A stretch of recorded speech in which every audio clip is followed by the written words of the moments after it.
Bismillahirrahmanirrahim. Alhamdulillahirabbil alamin wassalatu wassalamu ala asyrafil anbiya'i wal mursalin wa ala alihi wa sahbihi ajmain. Innal hamdalillah nahmaduhu wa nasta'inu wa nastaghfiruh wa nastahdihi wa na'udzu billahi min syururi anfusina sayyi'atina a'malina. May yahdihillahu hadiya fala mudhillalah wa may yudlil fala hadiyalah. Asyhadu an la ilaha illallah wa asyhadu anna Muhammadar Rasulullah. Alhamdulillah, segala puji bagi Allah yang telah kurniakan kita dapat berkumpul pada malam ini bersama kuliah Ustaz Ibo. Dan terima kasih kepada hadirin dan hadirat kerana sudi hadir ke majlis ini. Baiklah, tanpa mengelengkan masa, insya-Allah kita teruskan masuk kepada tajuk kuliah pada malam ini, iaitu hujan itu pasti, sabar itu kunci. Qala Allah Ta'ala fil Qur'anil Azim, a'udzu billahi minasyaitonir rajim. Bismillahirrahmanirrahim.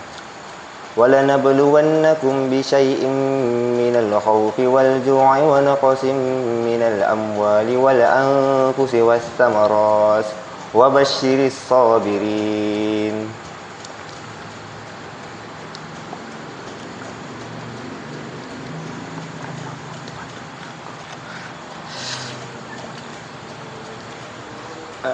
Masuk dalam ayat ini, hidup itu pasti. Hidup pasti itu pasti diuji. Allah sendiri beritahu ujian itu sudah pasti, bukan kemungkinan. Tak ada manusia yang terlepas daripada ujian. Kedua, jenis ujian ada rasa takut, kelaparan, kehilangan rata, kehilangan orang yang tersayang, ataupun kekurangan hasil usaha. Ujian bukan tanda Allah benci. Ujian adalah tanda Allah prihatin pada kita. Allah nak naikkan darjat kita daripada, ataupun menghapuskan dosa kita. Kemudian, ujian ikut kemampuan. Allah itu uji manusia ikut kemampuan dia sendirilah. Kalau rasa siapa yang tak mampu tu, dia sendiri fikir yang tu tak mampu, padahal dia boleh. Lepas tu kabar gembira pada orang-orang yang bersabar. Inna lillahi wa inna ilaihi raji'un. Inna lillahi raji'un ni bukan sekadar diucapkan ketika mendengar berita kematian. Juga dia boleh gunakan waktu kelaparan ataupun ditimpa musibah apa-apa, sakit ke. Kalau korang sakit ke, ucap inna lillahi wa inna ilaihi raji'un. Kalau korang lapar, ucap inna lillahi raji'un. Kenapa gelak Syekh?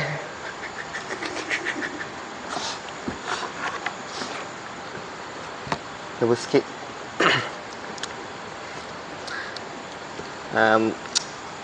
Sesungguhnya kami milik Allah.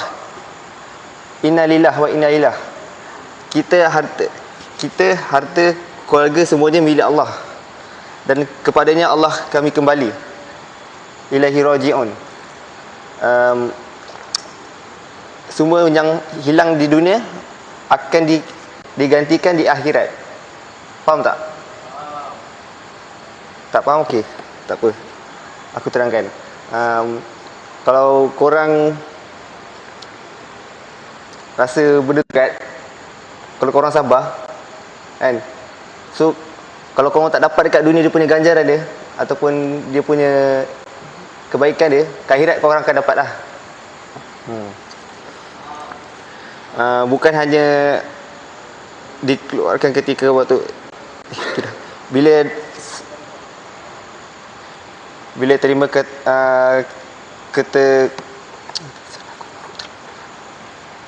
bila terima ketentuan Allah, jika akan lebih tenang walaupun masih sedikit.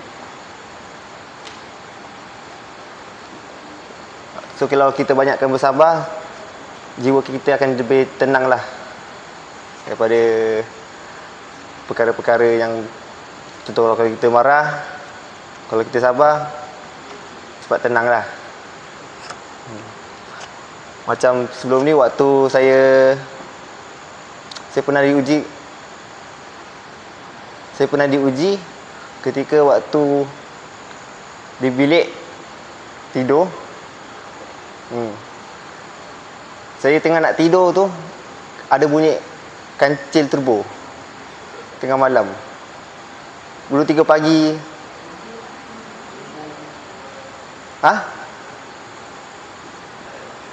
Okey. So, korang yang tahu tu tahulah. Rasa korang boleh tenang tak kalau orang nak tidur ada bunyi pelik-pelik. Ada lagi bunyi kancil turbo tengah malam kan. Tapi kunci dia kita sabarlah. Banyakkan bersabar.